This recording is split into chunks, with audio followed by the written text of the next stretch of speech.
Combustão humana espontânea ocorre quando uma pessoa é envolvida pelas chamas devido a uma reação química dentro do corpo, sem uma fonte externa de ignição. Um fato comum em muitos desses casos é que o fogo nunca parece se espalhar, ocorrendo em um local específico, e uma vez que a vítima é reduzida a cinzas, o fogo desaparece misteriosamente.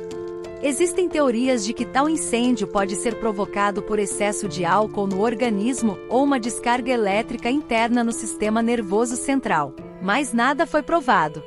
Conheça agora 4 casos misteriosos e inexplicáveis de combustão humana espontânea. Vamos para o número 1. Michael Farate era um homem de 76 anos que foi encontrado queimado até a morte na sala de sua casa em Clareville Park, Balaban nas primeiras horas de 22 de dezembro de 2010. Um vizinho acordou ao som de um alarme de fumaça e viu uma fumaça forte vindo da casa de Farah. Após bater na porta, ele chamou os bombeiros. A casa de Farah foi revistada por peritos forenses e bombeiros. Farah foi encontrado deitado de costas com a cabeça próxima a uma lareira aberta. O fogo tinha sido completamente contido na sala de estar e o único dano encontrado foi ao corpo, que estava totalmente consumido pelo fogo, o teto acima e o chão abaixo dele. Nenhum vestígio de causa foi encontrado e não havia nada que sugerisse que um incêndio criminoso tivesse ocorrido. Após uma investigação minuciosa, os policiais ficaram surpresos com o fato de que a lareira não foi a causa do incêndio que levou à morte de Farah. Uma autópsia realizada pela patologista observou que Farah sofria de diabetes tipo 2 e hipertensão, mas não morreu de insuficiência cardíaca, e a natureza da queimadura impede a determinação precisa da causa da morte. A legista fez referência ao livro do professor Bernard Knight sobre patologia forense, que afirmava que um grande número de supostos incidentes de combustão humana espontânea havia ocorrido perto de uma lareira ou chaminé. Posteriormente, a legista declarou no inquérito que este incêndio foi minuciosamente investigado e concluiu-se que se encaixa na categoria de combustão humana espontânea, para a qual não há explicação adequada. Um corpo simplesmente entra em combustão de maneira inexplicável, consumindo-o de dentro para fora. Número 2. George Motz era um bombeiro aposentado que sofria de problemas pulmonares e precisava de uma máscara de ar e bomba para respirar. Em março de 1986, seu filho foi visitá-lo e encontrou todas as janelas escurecidas no interior. Os restos mortais de seu pai consistiam em cinzas, algumas lascas de osso e um fragmento de crânio. Os danos locais sugeriam que George havia morrido de combustão espontânea, uma situação que ainda não foi explicada. George era conhecido por beber e usava um tanque de oxigênio, mas não estava em uso no momento de sua morte. Um pacote de fósforos foi encontrado próximo ao tanque, mas nunca havia sido aceso. Kendall disse que George viveu no Havaí a vida inteira, passando a maior parte do tempo paralisado da cintura para baixo, e se movia em sua cadeira de rodas. Em dezembro de 1956, enquanto estava em casa sem aviso, chamas começaram a sair de seu estômago, espalhando-se rapidamente em todas as direções e consumindo-o em segundos. Um vizinho correu para ajudá-lo, mas quando os bombeiros chegaram cerca de 15 minutos depois, o homem e sua cadeira de rodas eram apenas uma pilha de cinzas. Tudo o que restou dele foram algumas cinzas e algumas áreas do quarto não sofreram nenhum dano.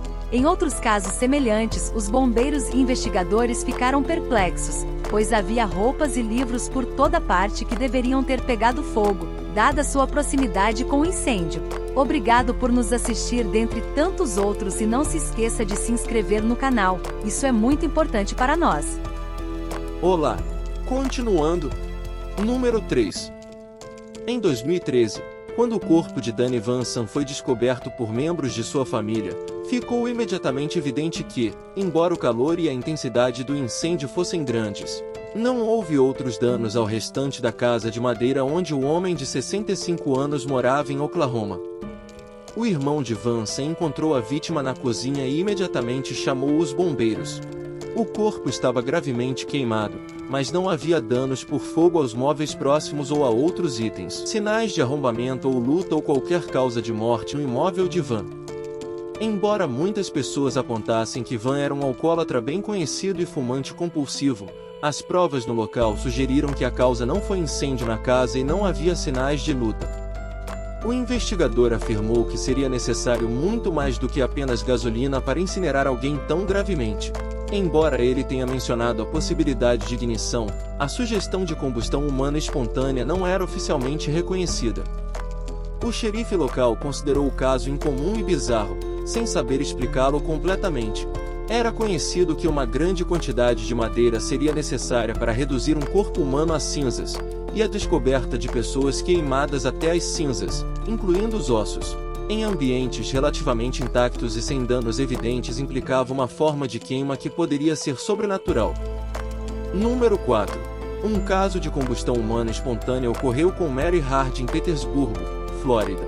A última vez em que ela foi vista com vida foi às 21 horas da noite anterior ao incêndio. Seu filho a visitou e se despediu por volta das 21 horas. No dia seguinte, a senhoria chegou ao apartamento com um telegrama e notou que a maçaneta de metal estava quente. Ela então chamou a polícia, e ao entrarem no apartamento de Maria, depararam-se com uma cena macabra.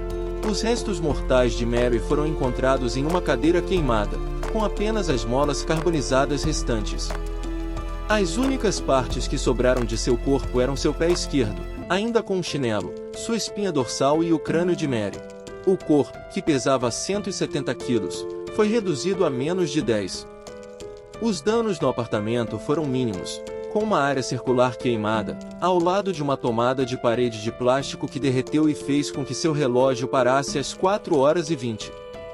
Estas descobertas e os restos de Mary confundiram os bombeiros, policiais e patologistas que os examinaram. O apartamento de Mary mostrava todos os sinais de parede danificada pelo calor. Especialistas disseram que uma temperatura de 2.500 graus é necessária para tal cremação extrema. Um cigarro nunca poderia produzir uma temperatura tão alta se tivesse inflamado a cadeira ou a roupa. Um patologista do FBI realizou testes para gasolina, mas nada foi encontrado.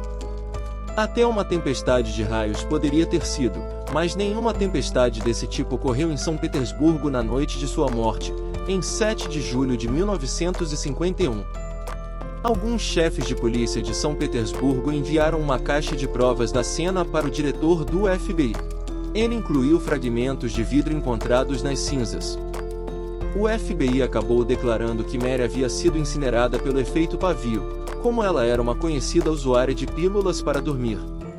Eles hipotetizaram que ela tinha caído inconsciente enquanto fumava e ateado fogo em suas roupas de noite. O FBI escreveu em seu relatório que, uma vez que o corpo começa a queimar, há gordura suficiente e outras substâncias inflamáveis para permitir que quantidades variáveis de destruição aconteçam. No entanto, a polícia local nunca comprou a história do efeito pavio, e para muitos, sua morte continua um mistério. Obrigado por nos assistir dentre tantos outros e não se esqueça de se inscrever no canal, isso é muito importante para nós. Por favor, diga-nos o que você achou dessa matéria nos comentários abaixo e até o próximo vídeo.